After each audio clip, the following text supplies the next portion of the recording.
Salut les Drops. Bon alors de nouveau on se retrouve avec Rémi au pied des Pyrénées Basques, toujours donc sur l'ours, notre thème de l'ours. Voilà, donc Rémi, est-ce que tu peux nous reparler de la situation ici dans les Pyrénées? Est-ce qu'il y a vraiment des ours? Est-ce qu'il y en a ici même? Il y a eu des ours dans tous les Pyrénées, de l'Atlantique à la Méditerranée. Au Pays Basque aujourd'hui, il n'y a pas vraiment d'ours. On sait que depuis un an, un an et demi, il y a un ours qui a été vu, suspecté, aperçu en Soule, c'est-à-dire dans le Pays Basque oriental, le Pays Basque le plus intérieur. Mais l'ours, disons qu'il est présent à partir du Béarn, où il y a un premier noyau de population, donc c'est les Pyrénées occidentales, et ensuite il y a un autre noyau beaucoup plus important qui est dans les Pyrénées centrales, et on va dire que sur la totalité de la chaîne des Pyrénées aujourd'hui, il y a une cinquantaine d'ours, probablement plus, parce qu'une fois qu'on va avoir comptabilisé les naissances de 2020, ben on va pouvoir un peu faire gonfler ce chiffre, et on va arriver à une entre 60 et 70 ours probablement à l'horizon 2021.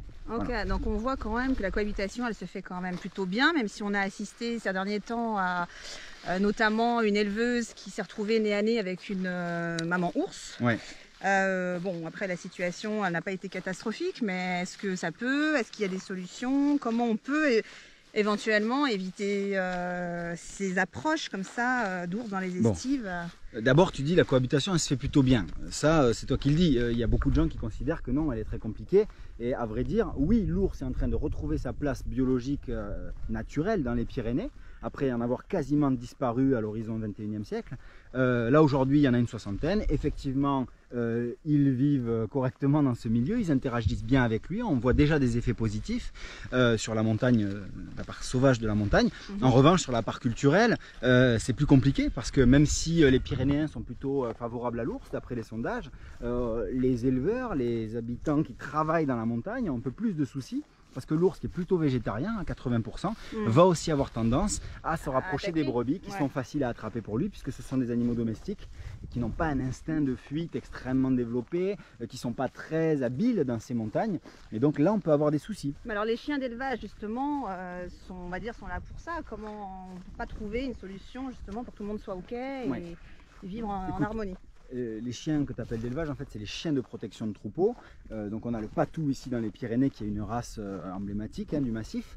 Il y en a d'autres qu'on utilise, qu'on commence à utiliser. Moi, j'élève des chiens de Turquie, mais en gros, il y a plusieurs races, depuis le Maroc jusqu'au Tibet, qui servent à la protection traditionnelle des troupeaux. Ce sont des chiens, non pas d'attaque, mais qui vont protéger le troupeau, qu'ils vont considérer comme leur famille, comme leur meute. Et à plusieurs, c'est pas un seul chien, c'est plusieurs chiens qui, d'instinct, vont protéger ce troupeau des prédateurs. Et en gros, tu as parlé tout à l'heure d'une estive en Ariège, je crois, qui a été attaquée par plusieurs ours. En fait, une bergère s'est plainte d'avoir été attaquée, elle s'est enfermée dans sa cabane. Et moi, j'ai pris ma voiture, je suis monté là-haut, je suis allé dormir de nuit auprès de ce troupeau. Et j'ai quand même constaté, qu'on le veuille ou non, qu'il n'y avait pas de chien de protection. Pour moi, c'est un élément, c'est une énorme erreur de la part de l'éleveur et de la bergère ou du berger. Et il n'y avait pas de regroupement nocturne, puisque la nuit, j'ai dormi au milieu du troupeau, sans clôture, ou à peine un petit fil, et pas électrifié, et les brebis qui vivaient auprès de la forêt. Et c'est vraiment l'étage montagnard, vers 1500-2000 mètres, c'est là où l'ours vit. Et si les brebis vont dormir en lisière de forêt, c'est un vrai problème. Et si elles ne sont pas protégées, l'ours peut facilement en prélever certaines. C'est sûr. Et justement, est-ce que toi qui connais, qui allais un peu justement sur cette problématique de l'ours dans les pays de l'Est, est-ce que tu vois une différence dans le traitement ou même dans l'approche humain emblème quoi.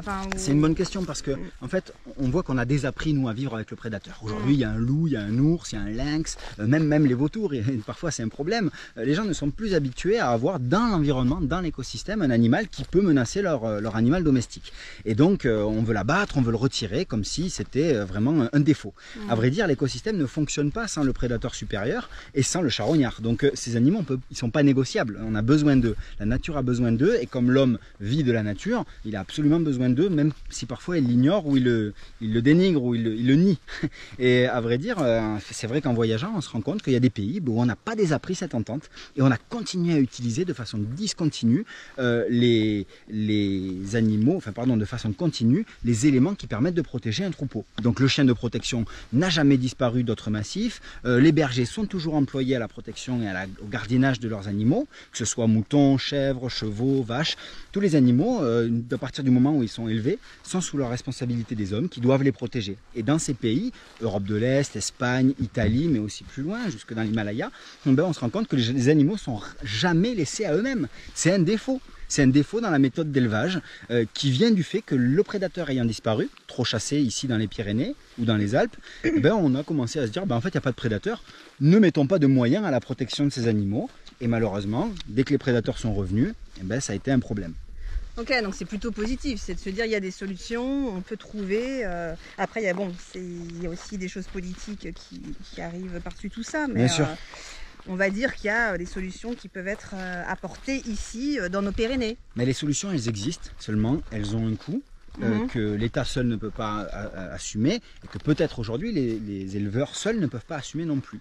Mais pourtant, on sait que c'est la seule façon, c'est la surveillance des animaux et que la personne qui voudrait gagner sa vie en laissant ses animaux seuls dans la montagne exposés aux prédateurs, qui sont nécessaires à l'équilibre de cette même montagne, c'est une erreur, c'est un non-sens. Et donc ça, pour le coup, ça ne fonctionnera jamais.